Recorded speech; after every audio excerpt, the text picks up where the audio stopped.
वहाँ बुलाया था और चर्चा हुआ। असम में अलकायदा अब इंडियन सब कॉन्टिनेंट हो, एबीटी हो, इस तरफ का उग्रपंथी संतरासवादी लोगों का जो इंग्रेस चल रहा है उसको चेक करते हुए हम ये क्या क्या रास्ता रहेंगे, इस तरफ का डिस्कशन काफ़ी हुआ है और उन लोगों से हमको काफ़ी सहायता मिल रहा है। कीजिए, मिसअंडरस्टैंड मत कीजिए हर वो चीज़ जो गलत हो। हम ओपन हैं, बात करने के लिए तैयार थे, हैं और रहेंगे। हमारा काम है, जबरदस्ती नहीं की जानी चाहिए बल्कि बातचीत के जरिए।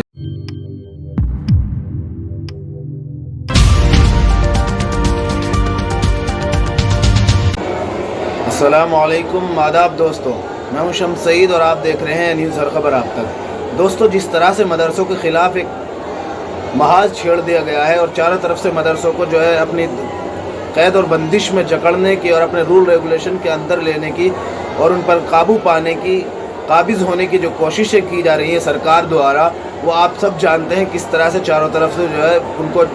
हर तरह से उनको बंदिशों में जकड़ने की कोशिश की जा रही है और उन पर पूरी तरह से हुक्मरानी मुसल्लत करने की और अपना हुक्म जमाने की जो मुसल्लत करने की कोशिश की जा रही है, उसको लेकर एक संग्राम छिड़ा हुआ है चारों तरफ से लेकर जमीयत उलमा हिंद हो, जमात इस्लामी हो और दीगर जो भी तंजीमें हैं वो सब इसके ख़िलाफ़ बरसरे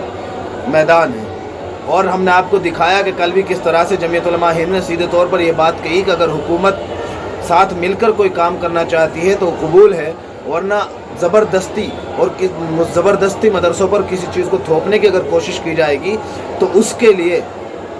उसके ख़िलाफ़ जो है लड़ाई लड़ी जाएगी। अब उसके ख़िलाफ़ लड़ाई लड़ने के लिए ये ज़रूरी नहीं कि मैदान में उतरा जाएगा, उसके ख़िलाफ़ जो है कानूनी की जो लड़ाई है, कानूनी जो अधिकार है वो सब लड़ने को जो है तैयार है। वहीं दूसरी तरफ इस सब के चलते हुए दोस्तों, हमने आपको जो शुरू में ज़रा सी तस्वीरें दिखाई है, ये आसाम के जो DGP हैं, पुलिस अधीक्षक है, उन्होंने आसाम में जहाँ पर मदरसों पर बिल्डोज़र चला है उन पर जो उनके साथ पूरे आसाम के जो जिम्मेदार हैं मदरसों के, उनके साथ मीटिंग की और उनके साथ बातचीत की। उसमें कई सारी चीज़ें निकल कर आ रही है। सबसे अहम और महत्वपूर्ण चीज़ निकल कर आ रही है कि एक वेबसाइट ने चलाया है कि जो मदरसे तोड़े गए हैं उनको सरकारी ख़र्चों पर, जो मरकज़ुल मारिफ नाम से जो मदरसा बताया जा रहा है कि उसको सरकारी खर्चे पर सरकार दोबारा बनाएगी। आपको बता दें कि आसाम में जो है बीते दिनों से कुछ लगातार मदरसों को टारगेट बनाया गया, जामिउल हुदा को जो है तोड़ दिया गया और उसके बाद मरकज़ुल मारिफ पर बिल्डोज़र चलाया गया। आपको और बेस ये बनाया गया कि जिस तरह से कि उन वहाँ से 2 लोगों को जो उठाया गया था और उनका जो अलकायदा या किसी आतंकी संगठन से उनका जो लिंक जोड़ा गया था, लिंक उनका बताया गया था, उसके बाद उस मदरसे पर ही जो है पूरी तरह से बिल्डोज़र चला दिया गया था। सबसे बड़ी बात तो सवाल यहाँ पर ये उठता है और पहले भी उठाया था, लोगों ने भी उठाया था कि अगर किसी पर आरोप लगे हैं तो आरोप तय होने के बाद कोई कार्रवाई की जा सकती है, वो भी जब कोर्ट कचहरी से किस तरह की उनको जो आरोप तय होने के बाद क्या उनको दिया जाता है, सज़ा दी जाती है। दूसरी तरफ आप देखिए कि अगर उन पर आरोप तय हो जाते हैं तो वो मुजरिम है, उसकी जगह पर ये कहाँ से साबित होता है कि जैसे आपने देखा होगा कि अगर किसी ने जुर्म किया है तो उसका घर कहाँ से जिम्मेदार हो गया। इन सब बातों को मैं नहीं कह रहा हूँ, मैं आपको असदुद्दीन ओवैसी की क्लिप दिखा देता हूँ जो उन्होंने एक टीवी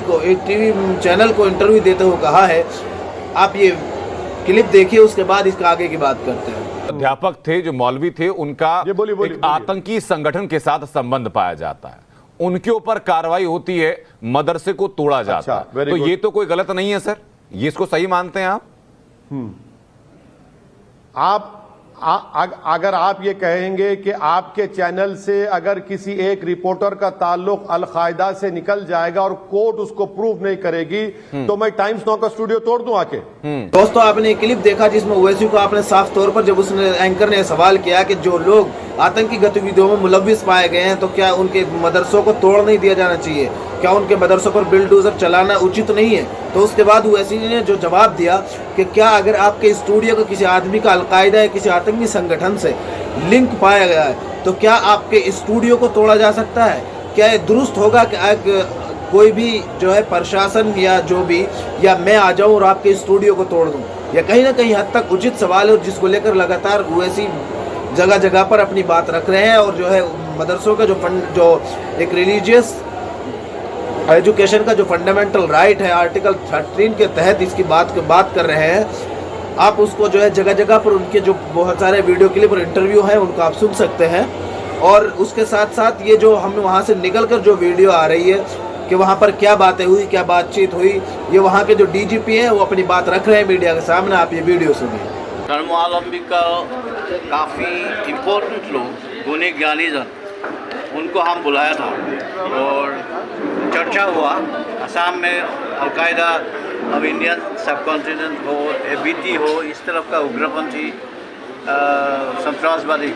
लोगों का जो इंग्रेस चल रहा है उसको चेक करते हुए हम ये क्या क्या रास्ता लेंगे, इस तरफ का डिस्कशन काफ़ी हुआ है। और उन लोगों से हमको काफ़ी सहायता मिल रहा है मुस्लिम जनगण से। क्या सिद्धांत लिया? और ये लोग भी हमको एश्योरेंस किया है सहयोगिता चलते रहेगा और कुछ सेट ऑफ रूल्स ये एनफोर्स करना है। मतलब मदरसा किस तरफ चलेगा, किस तरफ चल रहा है, उसको रिव्यू किया गया तो देखा गया कि काफ़ी सारा मदरसा ऐसे ही चल रहा है, मतलब कोई उसका ऊपर रिव्यू नहीं हो रहा है, उसका सुपरविजन नहीं है। सो कुछ हमने भी सजेस्ट किया ये चीज़ हम करना चाहता है। सो अली हदीस हो, अली सुन्नत हो, जमियत हो, नादवा हो, ये 4 ग्रुप्स का काफ़ी सारा नाम मदरसास है, उनको हम रिक्वेस्ट कर रहे हैं 1 number registration of societies act का अनुसार वो लोग खुद को रजिस्टर करें। उसके बाद एक ये प्रस्तुत करें एक सेट ऑफ रूल्स, और रूल्स में हम भी कुछ सलाह दिए हैं, वो लोग इनकॉर्पोरेट करने के लिए एग्री किया हुआ है। सो वो करके वो रूल्स फॉलो किया जा रहा है क्या नहीं इंडिविजुअल मदरसास में, ये एनफोर्स करके उसको एक पोर्टल में दाखिल करेगा वो लोग। They will be responsible to put it up in the portal. ये वीडियो भी सुन लिया जिसमें वहाँ के डीजीपी हैं जो अपनी बात रख रहे हैं कि हमने उनके साथ जो है बातचीत की है और उनके साथ जो बातचीत की है उसका जो निष्कर्ष निकला है वो उन्होंने बताया कि पूरी तरह से जो मदरसे के लोग हैं वो पूरी तरह से हमारे साथ कोऑपरेशन करने के लिए तैयार है। इसके बारे में खबर भी आ रही है, द हिंदू ने भी चलाया है कि एक पोर्टल लॉन्च किया जाएगा। ये हम आपको दिखा रहे हैं, इस पर द हिंदू का जो है Assam plans web portal to monitor madrasa, जो मदरसा हैं उनको मॉनिटर करने के लिए, उन पर नज़र रखने के लिए एक पोर्टल लॉन्च किया जाएगा। All madrasa will have to upload location, name and address of teachers and other details. सब मदरसों को, जितने भी वहाँ पे मदरसे हैं उन सबको लोकेशन किस जगह पर है, जो उनकी कहाँ पर ये मदरसा कायम है, नाम मदरसे का और एड्रेस, और जो टीचर्स हैं उनका नेम और एड्रेस अपलोड करने होंगे, और जो अदर डिटेल्स हैं जो इन्होंने रिक्वायरमेंट्स मांगी होंगी वो सारी चीज़ें उस पर अपलोड करनी पड़ेंगी। लेकिन यहाँ सबसे अहम और महत्वपूर्ण बात यह है कि एक वेबसाइट ने ये चलाया है, हम आपको वेबसाइट का पूरा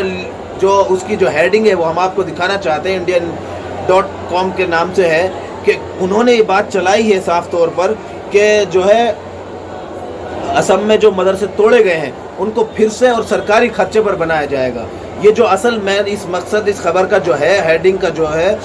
जो आपने थंबनेल में भी देखा होगा, उसका जो मकसद था इस खबर का वो आप तक यही मैसेज एक देना था कि किस तरह से जो असम की जो सरकार है, जो वहाँ के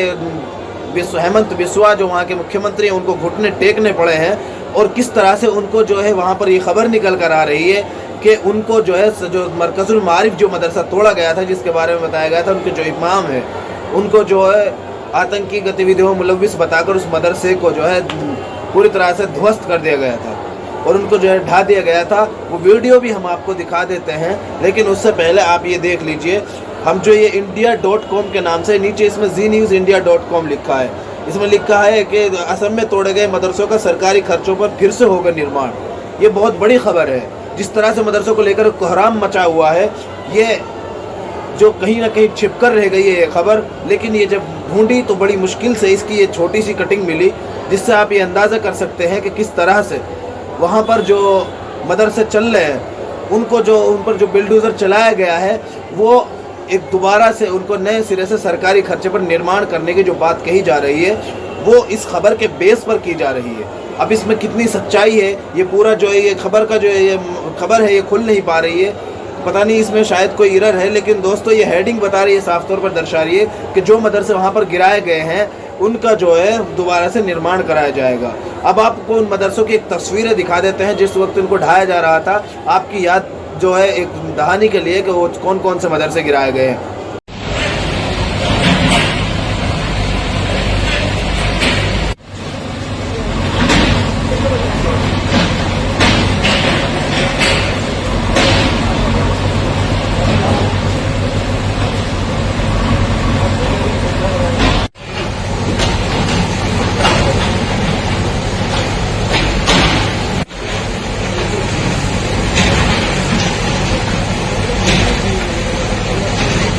आपने वीडियोस देख लिए, खबर देख ली, और दूसरी तरफ जो वहाँ के डीजीपी हैं उनका जो हमने आपको जो शॉर्ट क्लिप दिखाया सुनाया वो देख लिया, और जो चीज़ें थी तकरीबन सब क्लियर हो गई हैं। तो आपको बता दें कि जब से उत्तर प्रदेश में प्राइवेट मदरसों का सर्वे करने का जो एक सर्कुलर जारी हुआ है, उसके बाद से लगातार मदरसों को लेकर सारी तंजीमें और मदरसों के ताल्लुक से जितनी जो मुस्लिम संगठन है सब हरकत में है और सब जो है सरगर्म है इस मामले को लेकर, और सभी इसकी मुखालफत कर रहे हैं कि जिन मदरसों को डोनेशन ज़कात खैरात से चलाया जाता है उनसे सरकार का कोई लेना देना नहीं है। वो अपने स्तर पर चलते हैं और उनको अपने स्तर पर चलाया जाता है, उनको जनता के चंदों से चलाया जाता है। आपको बता दें कि इसमें ख़ास तौर से पॉइंटेड किया गया है, नोट किया गया है कि कहाँ से चलते हैं, कौन इनको फंड करता है, इमारत किसकी है, ज़मीन किसकी है, इन सब चीज़ों की डिटेल्स इसमें जो है सर्वे कराया जाएगा, जिसको ओवैसी ने जो है छोटी एनआरसी भी बताया है। उन्होंने सीधे तौर पर निशाना साधा है कि एक तरह से छोटी एनआरसी कराई जा रही है ताकि मुसलमानों की निशानदेही कर उनको जो है प्रताड़ित करने की, उनका जो वोट अधिकार है, राइट ऑफ वोट है, वो छीना जा सके। ये ऐसा कहना है ओवैसी का। असदुद्दीन ओवैसी जो MIM के अध्यक्ष हैं, आप उनका जो बयान लगातार सुन रहे होंगे, वो लगातार इस पर अपनी राय रख रहे हैं। दोस्तों, ये जो खबर है इसका लुबाब और निष्कर्ष यही है कि खबर के मुताबिक जो DGP ने वहाँ के जो उनके साथ बैठक की है और जो मदरसे उनको तोड़ा गया है, बताया जा रहा है कि मरकजुल मारिफ की जो बात हो रही है, जो हमने दोनों मदरसों को भी दिखाई है आपको, कि उनको जो दोबारा से सरकारी खर्चे पर निर्माण कराया जाएगा। जिन मदरसों पर बिल्डोजर चलाया गया है, इनका निर्माण कराया जाएगा या नहीं कराया जाएगा, ये आने वाले वक्त में पता चल जाएगा, या इन पर क्या कार्रवाई होती है आगे। और दूसरी तरफ जो उत्तर प्रदेश में एक सर्कुलर जारी हुआ है, उसको लेकर क्या मामला रहता है, क्या नहीं रहता है, और आगे इनके ताल्लुक से क्या हुकूमत कदम उठाती है, और क्या मुस्लिम संगठन जो हैं वो जो सरगर्म अमल है इसके खिलाफ इसकी मुखालफत कर रहे हैं, क्या उनका रवैया रहता है, या आने वाले वक्त में पता चल जाएगा। दोस्तों, इस खबर में इतना ही। हमारी फिर मुलाकात होगी आपसे किसी ऐसी खबर के साथ के साथ हमारा आपसे निवेदन है दोस्तों कि हमारे इस चैनल को लाइक करें, शेयर करें और सब्सक्राइब करें। खासतौर से हमारे फेसबुक पेज हर खबर आप तक को ज़रूर लाइक और फॉलो कीजिएगा।